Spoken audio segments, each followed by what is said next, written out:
Is the screen visible? Yeah. Yes. Yeah. Okay.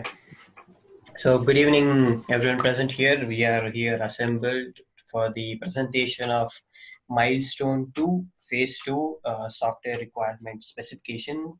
Our batch number is B22. Our project's statement is a recommendation system for farmers using machine learning and IoT. Yeah. Good evening, everyone. Today I'll be telling what we are presenting here. Today, what is the problem statement we are addressing in our project, and how we are trying to give a solution for the problem statement that we have already addressed. And when come to the SRS, we will be discussing about the SRS, which will describe what the systems do, and we will give a specifically look at the what are the fundamental requirement and non-fundamental requirement. And when it comes to the design details, like functional. sorry ma'am.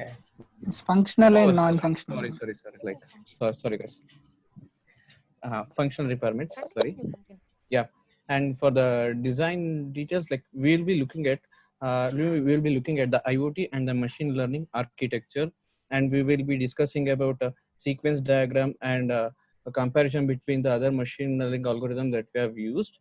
Like in the furthermore, we will be discuss what are the current status of our project and what are the pendings we are going to complete in the for the future days.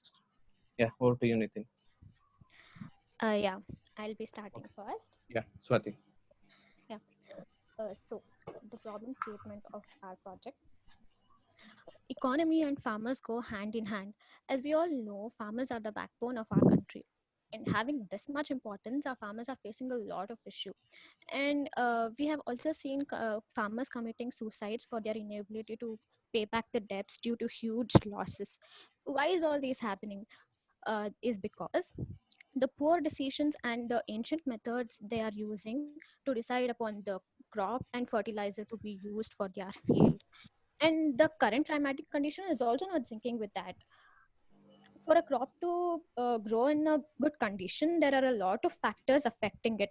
Farmers might not actually be able to keep an eye on everything, and there are some crops which require a very standard amount of water.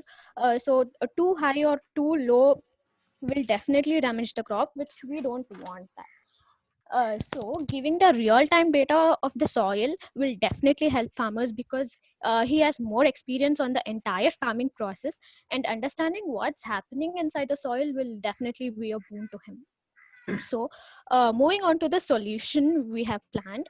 Nitin, can you please move to the next slide? Yeah, thanks. So considering all these problems, we believe that new technologies like IoT and ML can definitely solve these problems.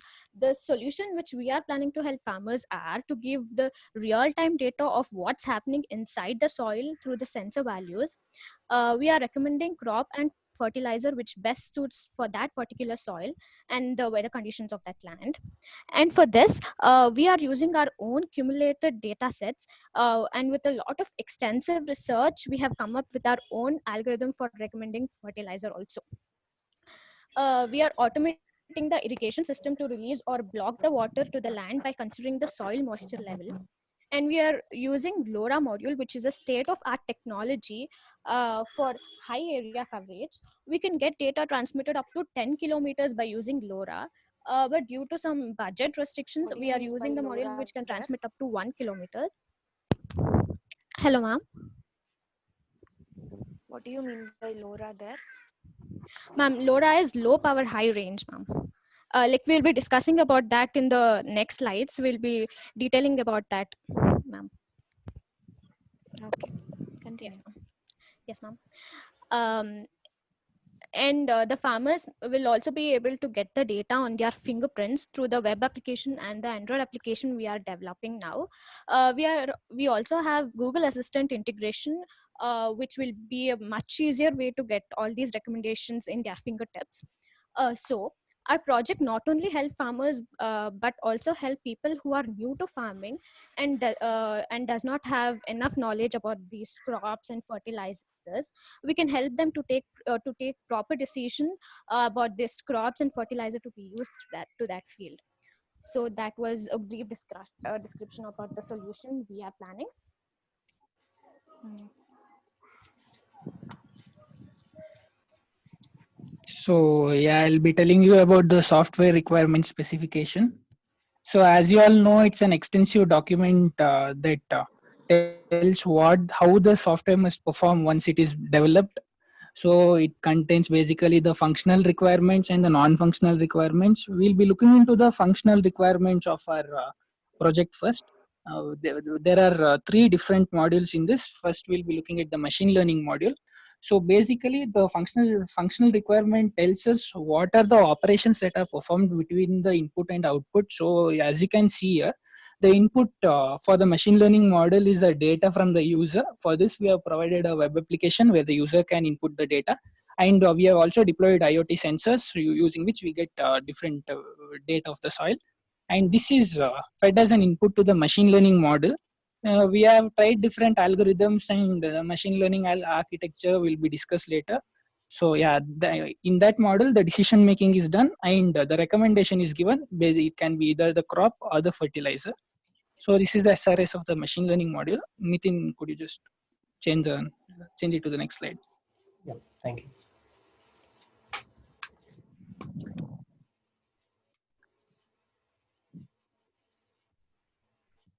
Hello, Nitin. Yeah, it is changed. I'm not sure if it's Yeah, reflected over there. Yeah, okay, I got it. Thank you. Yeah, for the IoT sensors module, we have deployed various sensors in the soil, which will be the input to the soil data will be the input to that module, and it will be sent from the transmitter to the receiver. Here, a little bit of pre-processing is done, which will be again we discussed in the IoT architecture, and that will be stored in the cloud for further usage. So this is the SRS of the IoT sensors module. Then the next slide, please. Yeah.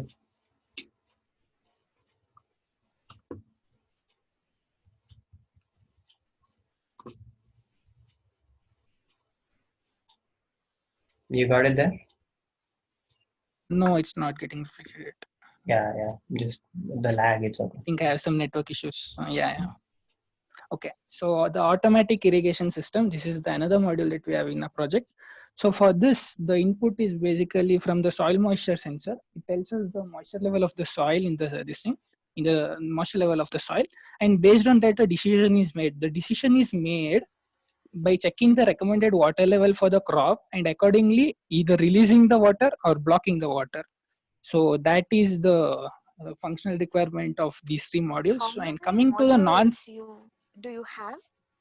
How Oh, many ma'am? as of modules do you have? now, these three, ma'am, and the web application. Irrigation system, then machine learning, then IoT. module. IoT. IoT. Okay, continue. Yeah. And coming to the non-functional requirements, these are not exactly necessary, but it is recommended to have this. And we have a few non-functional requirements in a system. So basically the performance, we can't have any delay in the transmission and reception of the data. So we need to have good performance in our system. Security, it's the common criteria, like no data attacks or data breaches must occur in a system. Usability, since we are since our target audience are the farmers, it must be user friendly to use. The application must be usable by the farmer even if he hasn't used this application before. And reliability, the hardware which we are deploying in the soil, it must be reliable to the Done different with weather the conditions it goes developing through. of that application. yes. Which Web Yes, application? application, yes, ma'am. it's Front deployed end already. deployed, ma'am. Deployed also. I Yes, have ma'am. sent a link for you, ma'am. Actually, Where? In the mail. like in a personal slide WhatsApp. Change ಆಗ್ತಾ ಇಲ್ಲ As of now, we are still in the slide of slides ಯಾಕೆ change automatic irrigation system slide alla idive ma'am innu. We haven't made a specific slide for non-functional requirement, ma'am. It's just a few points, that's it. Okay okay And another non And the other non-functional requirement is robustness. That is basically it should be able to handle the error conditions well, and yeah, at all range to any unexpected operating conditions. So basically those are the non-functional requirements, and the hardware specifications will be explained by Shiv Shankar now.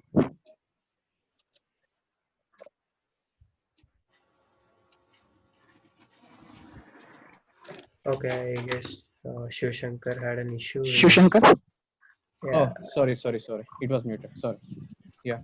We are using Arduino Uno board as a microcontroller here, and we have MQ135 as a gas sensor for sensing the smoke and other gases that are present in the environment.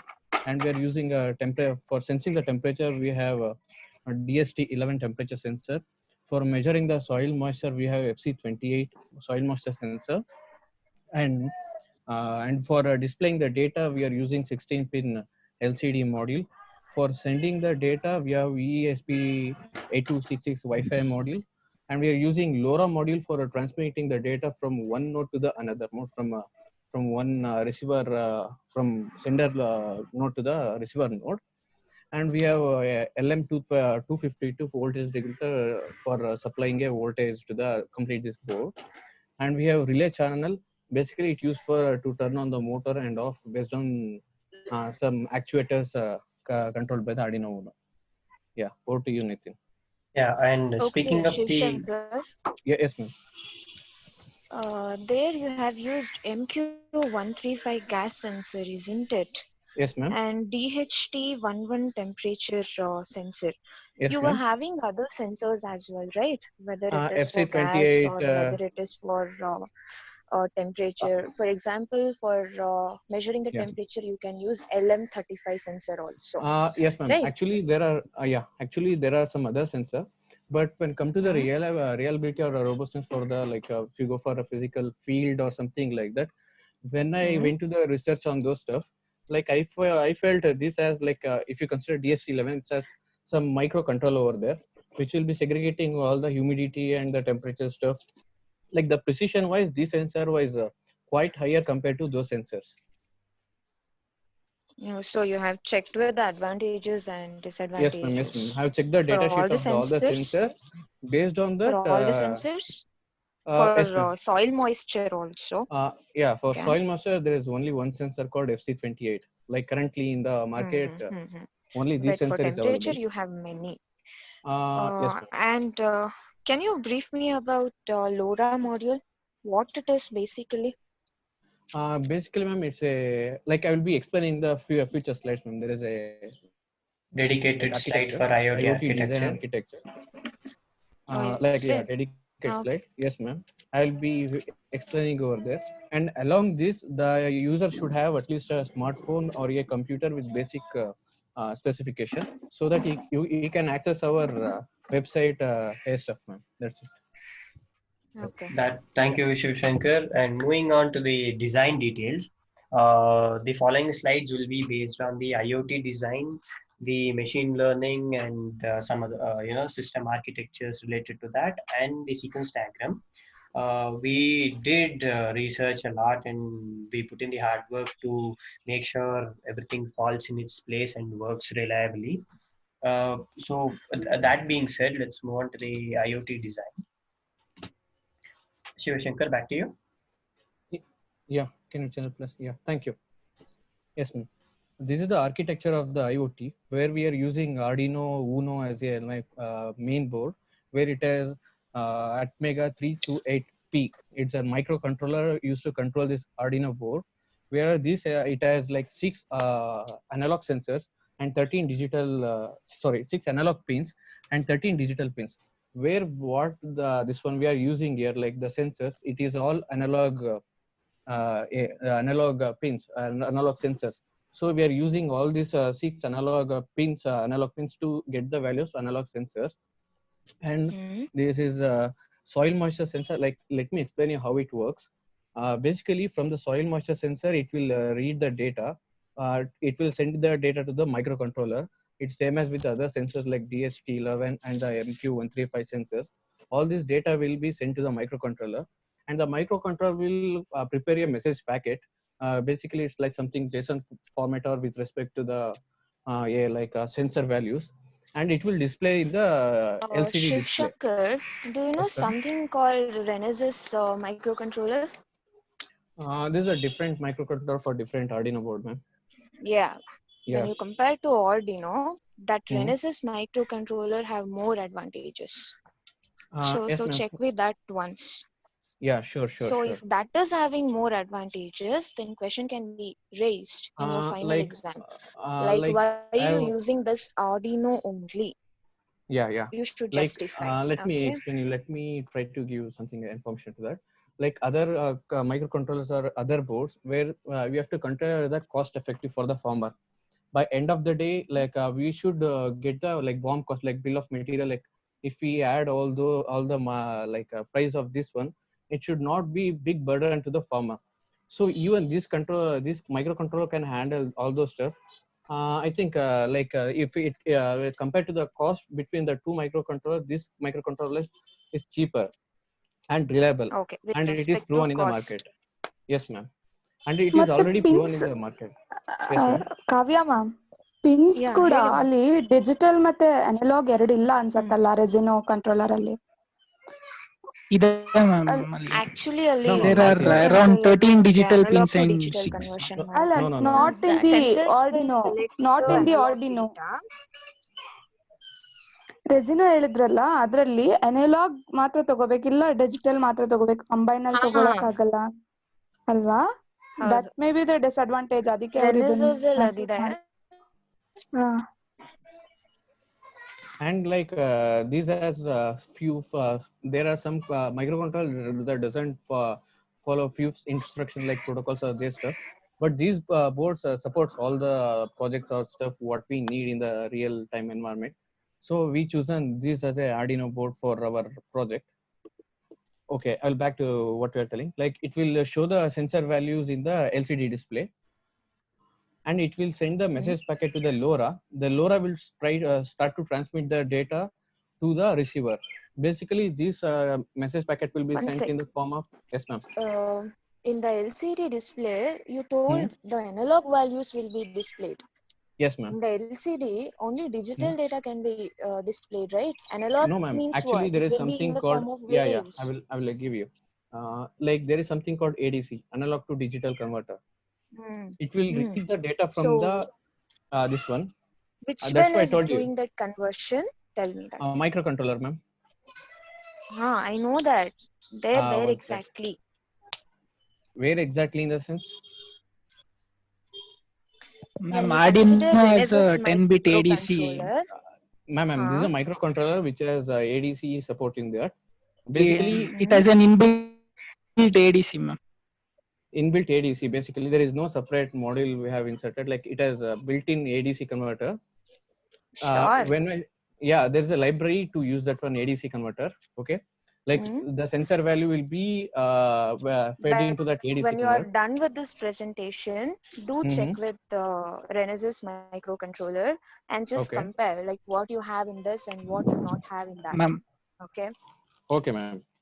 Ma'am, adding to this, ma'am, Arduino is around hardly $500, ma'am. But Renesas, what you just told, it's around 2,500 to 3,000. Yeah. So It's expensive, but it has according got to so the many advantages. Yeah. Yes, ma'am. Like if we you could tell me, you spend were telling 3,000 something rupees for a about microcontroller. analog data, right? Yes, ma'am. Yeah. Analog data. Yeah. Basically, there's are built-in functions which will convert from analog data to the digital. So it will be those things will be sent to this one LCD display, and it will going to display those values. Okay, and I will go with the flow how it's working. Like the message will be sent through this LoRa module, and at the receiver, all the messages will be received, and this receiver microcontroller will decode the message to respect to its sensors, and it will try to and it will transmit to the cloud using ESP32. It's a Wi-Fi module to the cloud, and it will display the data what is has been extracted from the message. It's going to display to the LCD module. So you have got two LCD display, isn't Yes, it? ma'am. Yes, So ma'am. in which LCD display you will get the analog data and digital data. As far as I know, digital data will be displayed in the LCD. Analog Mm-hmm. data you cannot display because it will be in the form of waves, Ma'am, like in both the sinusoidal or LCDs something. only, yes, ma'am. Digital. Actually, in both the LCD displays, we'll get only digital values. Like, it will give the numbers. Like, for example, soil moisture Hmm. is equal to, like, suppose 22, or temperature equals like some 25 degrees, like that. Only we will get these values in both the LCDs. Hmm. So Basically, we you will are never get the analog Yeah, of data analog. over course. there. No, Of Okay. no, course. ma'am. No, No, ma'am. ma'am. Actually, we are going to convert it. He, Actually, like it will be automatically converted from the microcontroller before even user access it yes, ma'am. Shiv Shankar actually meant that, but he told he'll in a like different way. analog Actually, value. Yes, ma'am. Got it. But while explaining, you have to be very careful. Yeah, yeah, sure, yeah. sure. Right. Okay. Yeah. Now Okay, that continue. Shiv Shankar, is there anything else related to the LP Nothing design? to add. Right. Nothing. Ma'am, do you want to Yeah. know anything more? I wanted to know about LoRa module. Yeah, Okay, sure. ma'am. Could we push that to the end of the seminar because we are get a little bit time constraint. So we're already No 20 problem, minutes. but you have to explain it. Yeah. Whenever Sure. you want, you can explain in this whole session. Yeah. That's it. Sure, Sure. sure, ma'am. You can continue now. Nitin, over to you. Right. I guess Swati will take up Change machine the learning slide. model design. Yeah. Yeah, Oh, design I'll model. take up Yeah. this ML model design. So, like these are the steps involved: data pre-processing. I mean, data collection, data pre-processing, feature selection, export. I mean, model training, comparison of different algorithms, and exporting the model.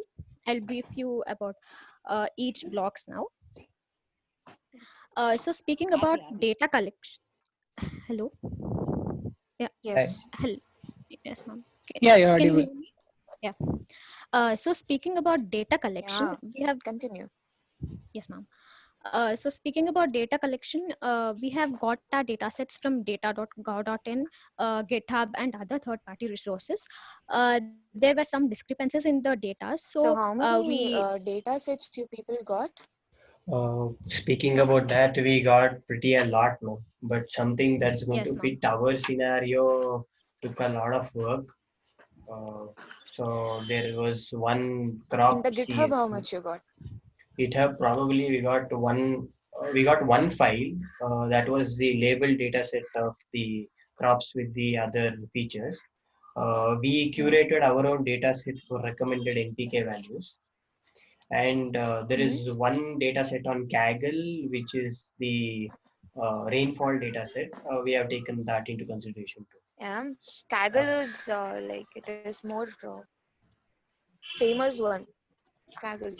yeah, Yeah. data.gov is from Indian website, and Indian yeah, website, ma'am. of course, as you told, GitHub data can be questioned because we don't know the source of it. Yeah, that's what. But at least, Hmm. but the data set that you got, that's sufficing the problem we are trying to solve, at least on the level of engineering. So I guess that's doable. Get back to you, Swati. Yeah. Like the data set we got, it had some discrepancies with it. So we handled all of them in the data pre-processing step. We merged like one file was containing only NPK pH values, and the other file was containing temperature, humidity, uh, and some value. So we merged these two files in order to get a complete feature set, which falls under the domain feature selection. So discussing all the specifics of how the data set was curated and is out of the scope of this presentation because it requires a lot of time to explain. Only this block needs explanation of about 15 minutes. So we will move on to the next steps. Once this feature set was done, we moved on to the model training. We trained around 7 algorithms, all of which showed a good results except SVM. And then we compared these algorithms. Swati, Yes, ma'am. Swati, Yes, ಯಾವ ma'am. Yes, ma'am. Features selection technique use ಮಾಡಿದೀರಾ?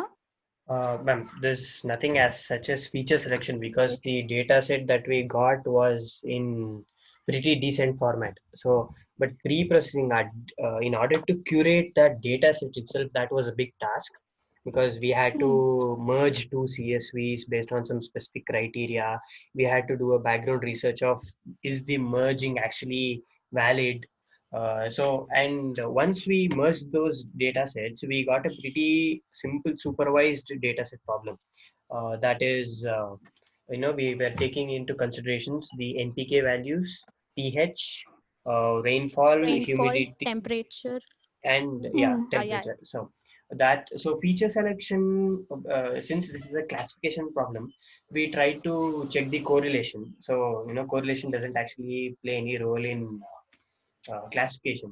So that was about it. And the merging to happen in a interesting way, and hence all the entire data set we took those as features and the crop as the target variable.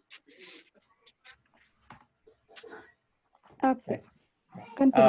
I will be showing you the Yes, data ma'am. set at the end of the presentation because you asked. Okay, no problem. Okay, no problem. Yes, ma'am. So we trained around 7 algorithms, and first we got all the predictions and accuracy results of those 7 algorithms, and we compared them first, and we discussed about which model would best suit for our uh, problem statement, and then we exported that model to the cloud. The model which we exported was Naive Bayes, and why we chose that will be explained in the next step in the separate slide. So moving on to the next slide, that is system architecture. Here there are 3 sections basically. The ML section, Flask app section, and IoT section. I just explained you the ML section now. And in the IoT section, what happens is data is taken from the soil and it is given to the sender. The sender transmits it to the receiver, and the receiver transmits it to the cloud. So we are also taking NPK and pH values from the user through our web application. Can you please Even that- maximize the screen? It is not visible. Okay, Uh, just a second. I will try to Just magnify. maximize the screen. Yeah.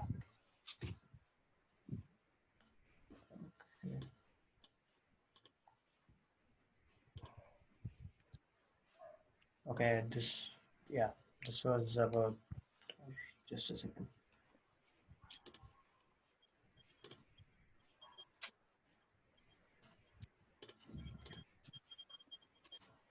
Yeah, is it visible? Ma'am, if you're using your phone, you can zoom it, ma'am.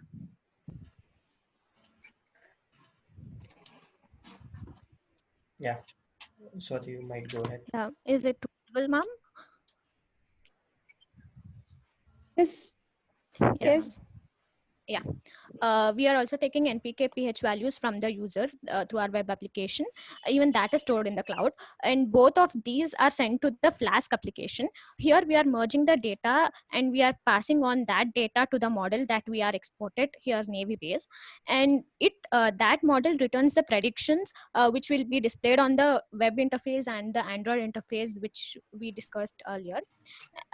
We have Google Assistant module also here. Suppose just for example, like if the farmers say, okay Google, which crop is best suited for my soil, and the Google Assistant will answer as which crop is best suited for that particular soil.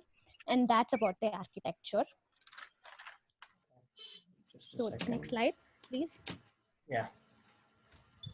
Okay, moving on to the sequence diagram. I hope this is visible. If not, I shall maximize it. Maximize No it, problem. Nitin. No problem. Okay, No fine. problem. You Yeah. can continue. Yeah, so we all know what a sequence diagram is. It just explains the series of steps that happen with respect to time when a user enters the system. So here we have 4 entities. One is the user, and the 3 that are visible on the screen. So once the user gets into the home screen, he asks for the landing page, and the landing page is served.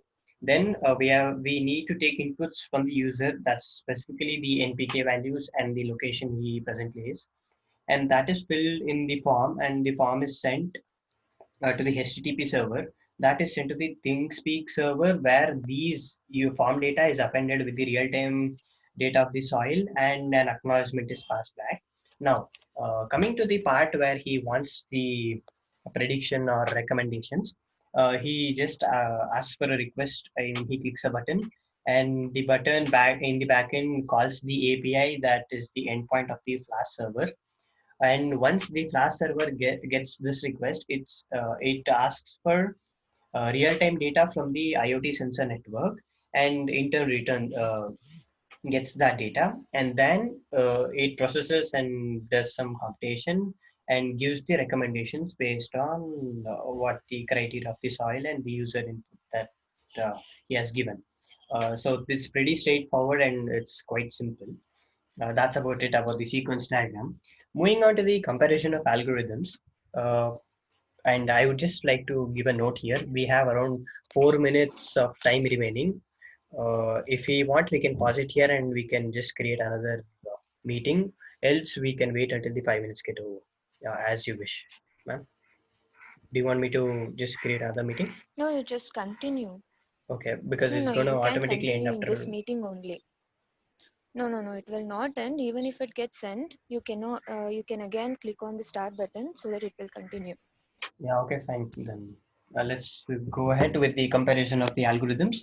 So we trained a couple of algorithms, namely what's on the x-axis. So you can see the SVM, the support vector machine, suffered a lot. That means the model was unable to learn. But we do see that some algorithms, especially Navier, XGBoost, and Random Forest, gave similar accuracies. Now a question might pop up: why are we using Navier as the final model? Why not XGBoost or Random Forest?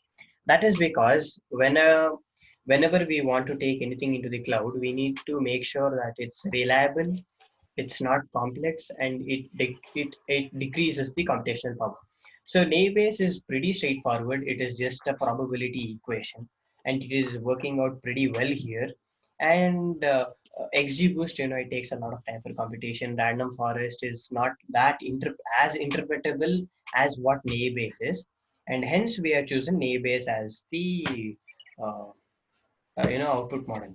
But I mean, the Navier and XGBoost, they all differ in accuracy by points, but accuracy is not the criteria. We need to look into recall, support, F1 score, and all that, and that was taken into consideration in choosing Navier as the model. I hope everyone was clear with that. Moving on to the next slide, comparison of the chosen solution. So back when we looked at this problem statement, we were presented with many problem solutions, of which we chose one, and you definitely know what the chosen solution was. We would just like to give you a comparison of how our approach is better than the pre-existing ones, or the ones that others have implemented. Shivashankar, could you please do us the honors with IoT, please? Yeah, sure. Thank you. When compared to IoT, like other models or other systems, they were using Zigbee and Bluetooth and those stuff. When compared to LoRa versus Zigbee, the LoRa, the distance cover of LoRa is like from 1 kilometer to almost at 10 kilometers. When compared to Zigbee, it's around in terms of meters. And in our system, we have automatic irrigation system based on like for rice crop, this much is the recommended water. It will give that much of water itself, like the recommended one. When compared to other system, there will be something, they will put timer for 5 minutes when the low, or if the moisture level of the soil is low, they will fill it up and then go to turn it off like that. But our system is based on the crop, it will going to irrigate, and the backup or the renewable energy. We are using solar energy to power on the device, and it's completely working through the solar energy. It doesn't requires the main electricity or other stuff too. It don't depend on the stuff. And machine learning will be explained by Nitin. Right. So speaking about features, we referred around 20 papers regarding this, and a lot of them didn't take into many consideration of features of what exactly is required. May I restate that the features that we are using in order to predict a crop are the NPK values, pH value, rainfall, temperature, and humidity. So this makes up a good ground of predicting a crop. And excuse me if the meeting gets over. So that was about the many features, and Many papers that we referred to had random classification algorithms without much depth. Maybe they achieved around 65-70% of accuracy, or maybe 80, but ours was whooping 99% with explainability that's there. So that's how our machine learning model, or our approach for machine learning model, is quite well